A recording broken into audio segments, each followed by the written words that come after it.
FM.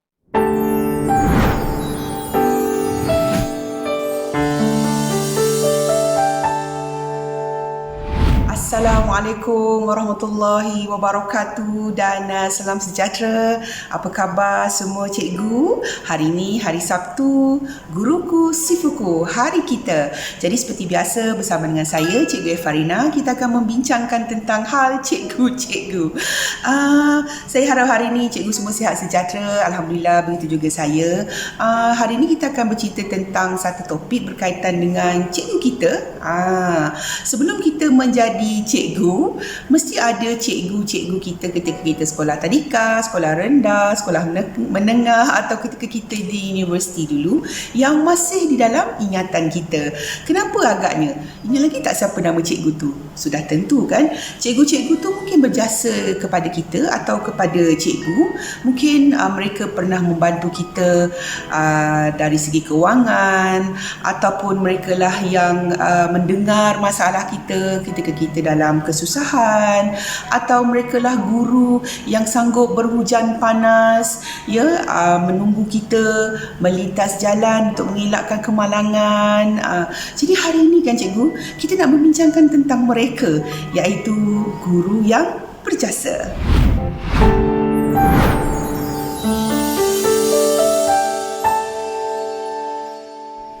Yang pertama, kita adalah guru yang berjasa. Kita yang mengajar anak murid kita mengenal ABC, menulis, membaca dan mengira.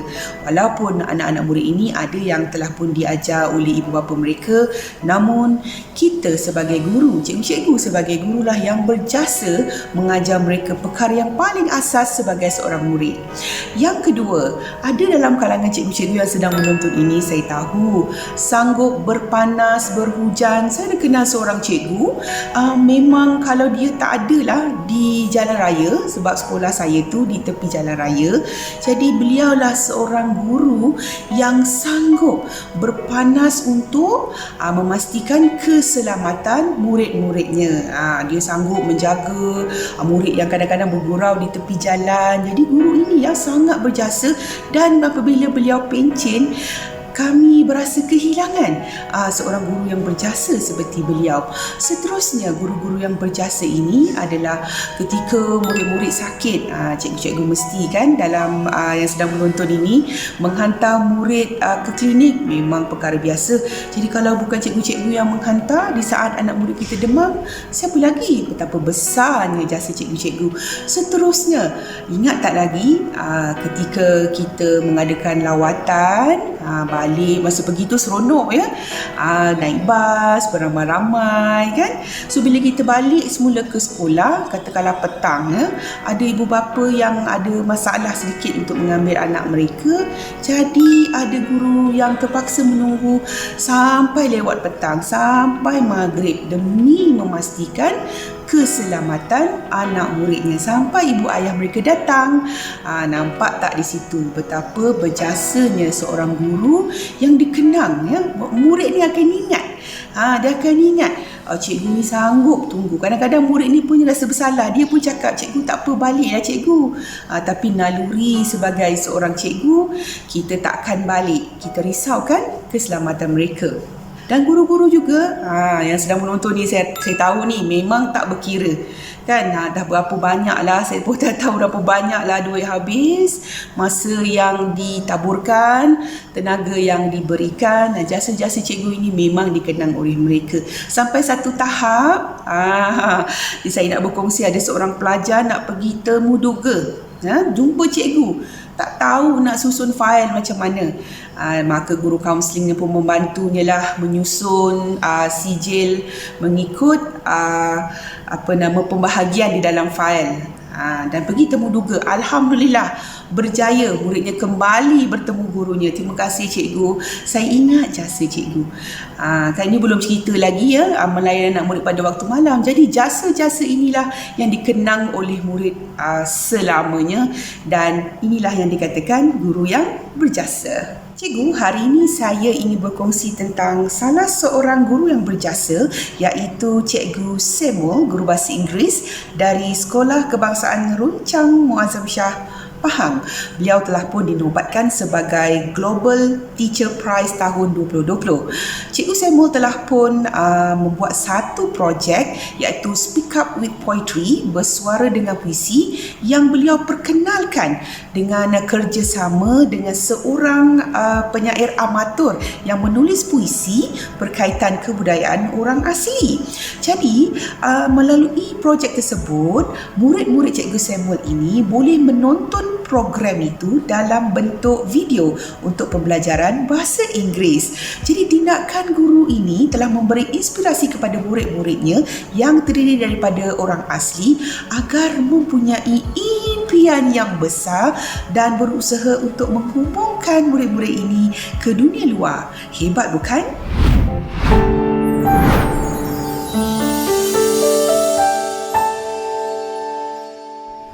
Sebenarnya, bila kita bercakap tentang guru yang berjasa, memang terlalu banyak yang ingin diperkatakan. Kali ini saya ingin rungkaikan satu persatu bahawa bagi guru-guru yang sedang menonton, kadang-kadang kita rasa, adakah aku ini sudah melakukan yang terbaik? InsyaAllah. Cikgu-cikgu, yakinlah, semoga Allah merahmati kita semua. Baiklah cikgu, yang pertama, jasa kita ini ataupun jasa yang telah cikgu-cikgu lakukan sudah pasti yang paling besar adalah dari segi akademik. Okey, dengan kesabaran cikgu, dengan kegigihan cikgu, bukan semua murid boleh belajar dengan kadar yang sama. Ada yang mengambil masa, ada yang laju dalam mengira, membaca. Jadi kesabaran cikgu-cikgu ini, percayalah, jasa cikgu akan dikenang oleh murid-murid cikgu. Dan yang kedua, dari segi agama, walaupun murid-murid ini saya yakin telah pun menerima didikan di rumah kerana ibu bapa mereka adalah guru yang pertama. Namun kita sebagai guru, kita menyambung perjuangan ibu bapa itu di sekolah.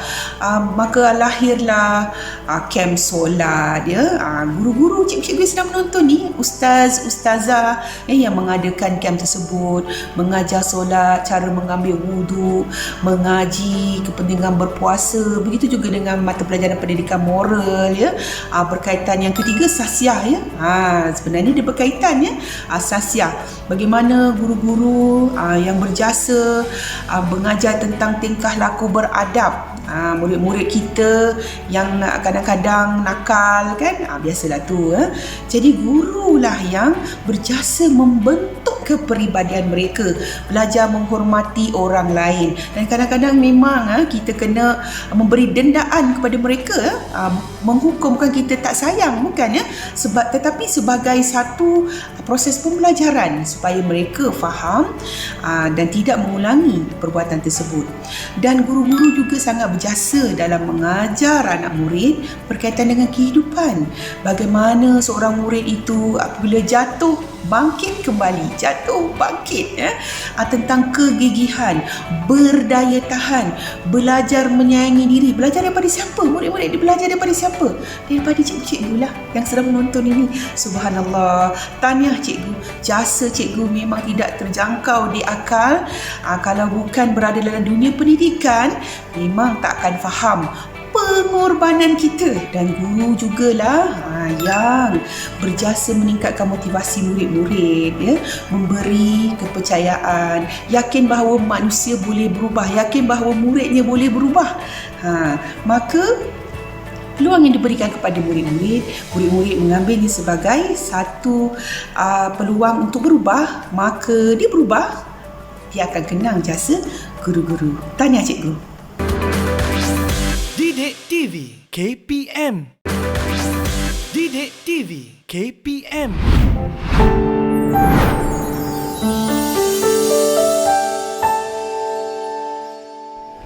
Yang pertama, menjadi guru adalah satu amanah yang telah diberikan.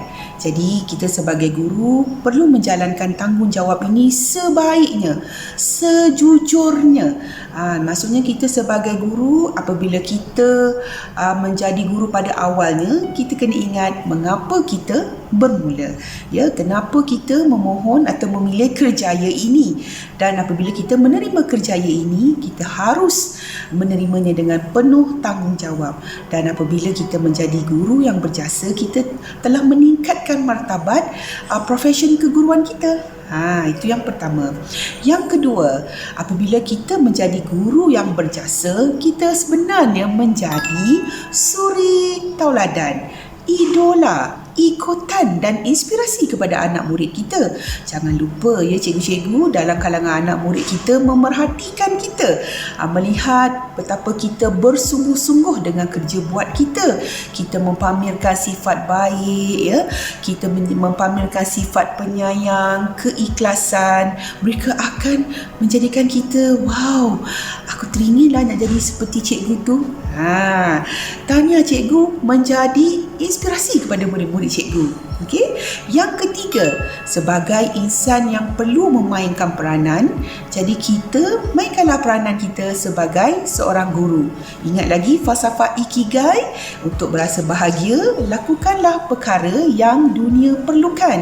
Di samping tugas sebagai seorang guru ini, subhanallah, memang bekal di akhirat ya. Dan yang keempat, apabila kita menjadi seorang guru yang berjasa, percayalah cikgu-cikgu, kita sebenarnya telah meninggalkan memori yang indah untuk anak murid kita.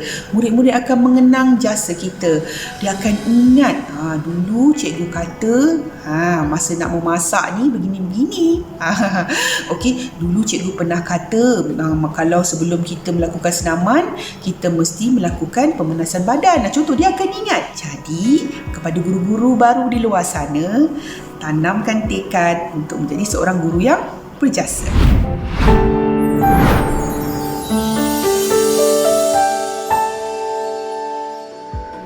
Yang pertama, sebagai seorang guru, kita haruslah melakukan sesuatu itu dengan niat yang ikhlas dan minat yang tinggi.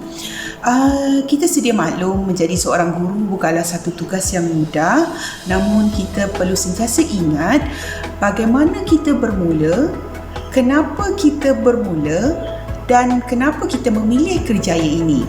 InsyaAllah, apabila kita sentiasa berpegang kepada perkara yang asas ini, insya-Allah kita semakin mendekatkan diri untuk menjadi seorang guru yang berjasa. Yang kedua, untuk menjadi seorang guru yang berjasa, kita harus percaya kepada diri kita sendiri, kelebihan kita, kekuatan kita. Okay? Dan apa yang boleh kita kongsikan dengan anak murid kita. Kita harus yakin untuk membentuk kepribadian murid-murid. Jadi, sebagai ibu bapa yang kedua di sekolah, dengan kepercayaan kepada diri sendiri, insya-Allah kita mampu menjadi seorang guru yang berjasa kepada anak murid.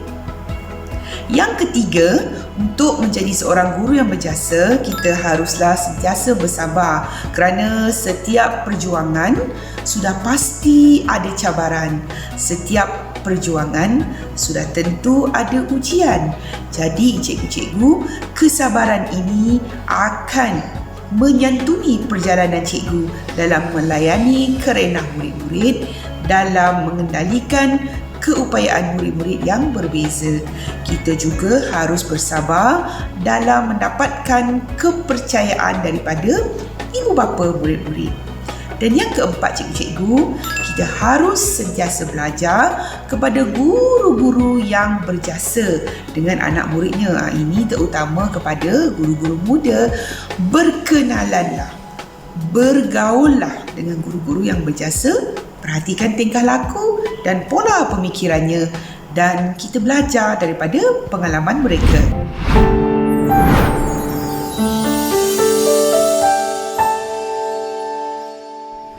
Yang pertama, apabila murid-murid kita berjaya mengenal diri mereka dan menjadi seseorang yang berguna. Cikgu-cikgu masih ingat tak? Cikgu-cikgulah yang berjaya mengenal pasti kepelbagaian kecenderungan murid-murid cikgu. Cikgu tahu apakah kelebihan anak murid, cikgu tahu apakah minat mereka, cikgu tahu apakah potensi anak murid cikgu. Jadi anak murid ini cikgu, mereka berasa terhutang budi dengan cikgu yang berjasa kerana cikgu telah berjaya mengendalikan mereka.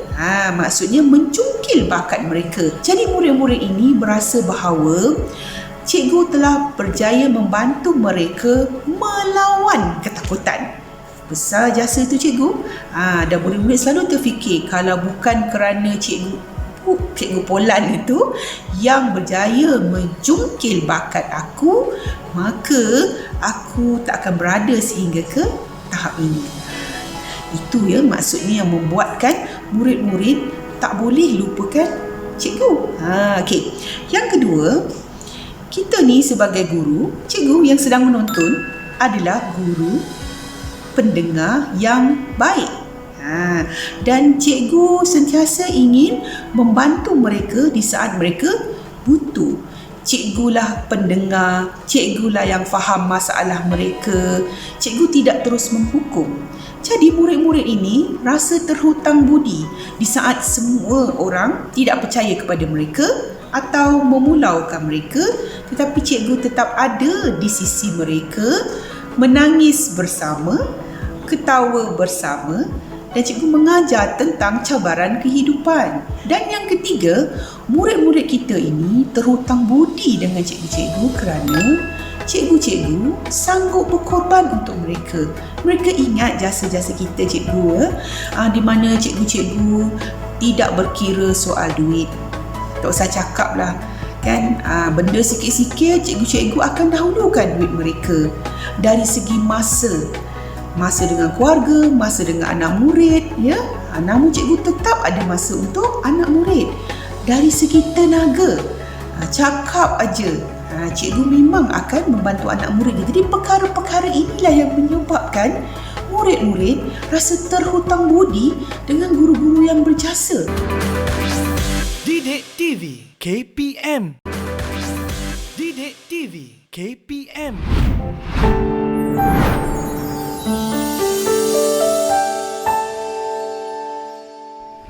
Guru berjasa adalah guru yang berjaya menghasilkan beberapa kelompok bakat ataupun talent pool, ya. Sebagai contoh, guru bahasa Melayu, beliau berjaya membentuk pasukan debat yang hebat, pasukan syair, pasukan pantun di sekolah, yang akhirnya pada jangka masa panjang kemenjadian muridnya, guru berjasa ini telah melahirkan murid sebagai seorang wartawan, mungkin sebagai seorang penyair hebat negara, mungkin sebagai seorang novelis. Jadi guru berjasa ini telah membentuk kepribadian murid-muridnya berdasarkan bidang mereka. Itu baru satu contoh. Bagaimana pula dengan guru pendidikan jasmani, yang ketika di sekolah beliau membentuk pasukan bola sepak, beliau membentuk pasukan bola jaring, bola tampar, hoki, rugby dan macam-macam lah sukan dan permainan. Dan akhirnya guru yang berjasa ini telah melahirkan atlet negara, telah melahirkan murid-murid yang sihat, yang mengamalkan gaya hidup sihat. Dan semuanya bermula daripada didikan guru berjasa ini yang diingat oleh anak muridnya sehingga membentuk kerjaya mereka. Contoh yang ketiga, guru bimbingan dan kaunseling. Ketika di sekolah, guru bimbingan dan kaunseling berjaya melahirkan pembimbing rakan sebaya. Selain daripada pengawas sekolah yang terlibat dengan kepimpinan, pembimbing rakan sebaya dengan motonya bantu diri untuk bantu orang lain ketika di alam pekerjaan. Guru berjasa ini telah melahirkan pengacara yang hebat, mungkin pembaca berita di TV, seorang kaunselor atau seorang ahli psikologi, ataupun sekurang-kurangnya melahirkan murid yang stabil dari segi emosinya, dari segi kesihatan mentalnya untuk melayari kehidupan dengan ketahanan diri yang mantap. Daripada siapa? Guru yang berjasa, guru bimbingan dan kaunseling. Jadi guru-guru ini dengan kepakaran mereka telah berjasa membentuk satu kelompok murid-murid yang dijaga di sekolah dan akhirnya memberi impak, menunjukkan kemenjadian murid itu dalam bidang kerjaya dan kehidupan. Okay, mungkin seorang ahli perniagaan yang jatuh bangunnya, jatuh tak bangkit, jatuh boleh bangkit, itulah dia jasa seorang guru. Tahniah cikgu. Baiklah cikgu-cikgu, kita telah pun sampai ke penghujung perbincangan. Saya tinggalkan cikgu-cikgu dengan kata-kata hikmah. Orang yang hebat mampu melahirkan beberapa karya bermutu. Namun, guru yang bermutu mampu melahirkan ribuan orang-orang yang hebat. Subhanallah. Dan saya teringat juga kata-kata daripada KH Maimun Zubair mengatakan, yang paling hebat bagi seseorang guru adalah mendidik, dan reaksi yang paling indah adalah mengajar. Ketika melihat murid-murid yang menjengkelkan dan melelahkan, terkadang memang hati kita teruji. Namun hadirkanlah gambaran bahawa di antara satu daripada murid-murid kita itu akan menarik tangan kita ketika menuju ke syurga. Alhamdulillah. Jadi cikgu-cikgu teruskan menjadi guru yang berjasa. Cikgulah guru yang saya maksudkan daripada perbincangan awal tadi. Terima kasih cikgu, tahniah cikgu, ayuh kita syukur dan bangga menjadi seorang cikgu. Sekian, Assalamualaikum warahmatullahi wabarakatuh.